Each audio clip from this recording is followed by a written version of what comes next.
Hi, I'm Janvi Salunki and welcome back to my YouTube channel. And thank you for clicking on this video. And yes, today we are gonna see 12th Shlok of First Adhyay.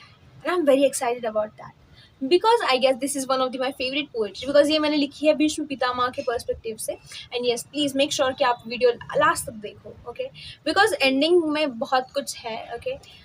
Okay, we'll just start the video. So the Shlok goes something like, I'm very excited. As usual, yeah.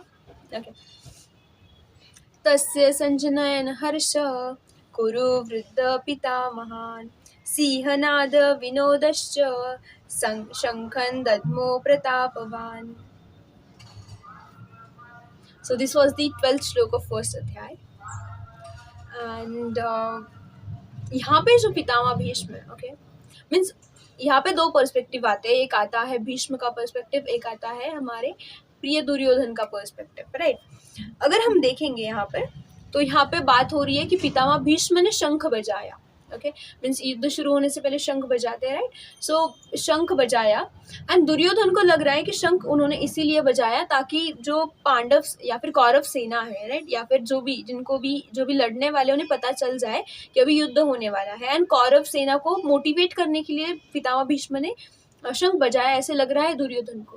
But actual में शंख बजाकर पितामह भीष्म ये जताना चाहते थे कि मैं कुछ भी कर लो या फिर तुम कुछ भी कर लो, हम नहीं जीतने वाले, क्योंकि हम अधर्म के साइड से, first of all. And second चीज कि हमारे सामने कृष्ण खड़े हैं, जो जगत पिता है वो खड़े हैं हमारे सामने, तो हम चाहकर भी नहीं जीत सकते. तो कौरवों का हारना is definitely the actual and factual truth. तो ये बताना चाहते थे यहाँ पर Bhishma Pitamah. So the poetry goes something like, इन सारे मन के बानों से पूर्णतः परिचित थे गुरुवर. इन सारे मन के बानों से पूर्णतः परिचित थे गुरुवर. जानकर दुर्योधन की स्थिति पितामह ने उठाया अपना शंख.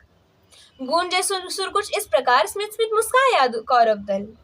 दुर्योधन को लग रहा ये विजय पुष्प की माला हो. दुर्योधन को लग रहा ये विजय पुष्प की माला हो. ये सिंह गर्जना भीष्म की है, मानो कौरव दिल जीतने वाला हो. भ्रम था उसका आंखों पर अंधकार के पटल जो चढ़ा रखे हैं. कानों से सुन रहा है यमराग, उसे विजय संगीत लग रहे हैं. शंख बजाकर पितामह जताना चाहते थे दुर्योधन को. शंख बजाकर पितामह जताना चाहते थे दुर्योधन को कि सावधान वीर दुर्योधन, माना तुम सर्वशक्तिशाली हो. आर्यावर्त में तुम सा योद्धा न भूतो न भविष्य होगा. पर शायद तुम ये भूल रहे हो, शायद तुम आंखें मींच खड़े हो. आज कर्तव्य के खातिर भिड़ चला है जगत पिता से भीष्म. शंख बजाकर बता रहा हूँ, शंख बजाकर जता रहा हूँ. आंखें खोल दुर्योधन, मैं तेरे आत्मा को जगा रहा हूँ. यत्र कृष्ण खड़े हैं सम्मुख, क्या सोचकर युद्ध में आया था. क्या तुझे दिखाई नहीं देता कि यत्र कृष्ण खड़े हैं सम्मुख, क्या सोचकर युद्ध में आया था. मैं कर्तव्य निभाने आया हूँ, आखिरी दम तक निभाऊंगा. परम पुरुष के हाथों में मैं अपना जीवन सौंपूंगा. जीत हार की फिक्र मुझे ना, मैं कर्म करने आया हूँ. जीत हार की फिक्र मुझे ना, मैं कर्म करने आया हूँ. चुनकर अपने राष्ट्र को मैं कर्तव्य निभाने वाला. तू जीत सोच कर बैठा है, ये ध्वनि नहीं सुनाई देती.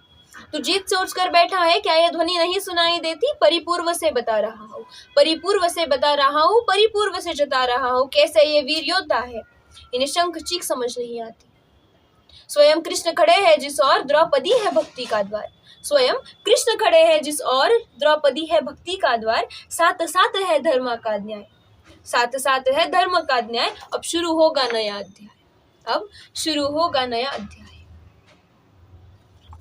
So yeah, that was the video and poetry and the श्लोक and 12th अध्याय all about. Okay, ये पोएट्री मैंने भीष्म की पर्सपेक्टिव से लिखी थी. So this is something I did great. Okay, मैं संजय या फिर किसी और के पर्सपेक्टिव से लिखने से बेटर मुझे लगा कि मैं खुद द्रोण या फिर भीष्म के पर्सपेक्टिव से ये पोएट्री लिखूंगी तो ज़्यादा अच्छा होगा.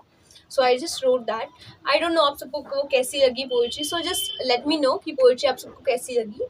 Okay, and yeah that was all about the video. मिलते हैं नेक्स्ट एपिसोड या फिर नेक्स्ट वीडियो में. Till then bye, stay happy, stay blessed.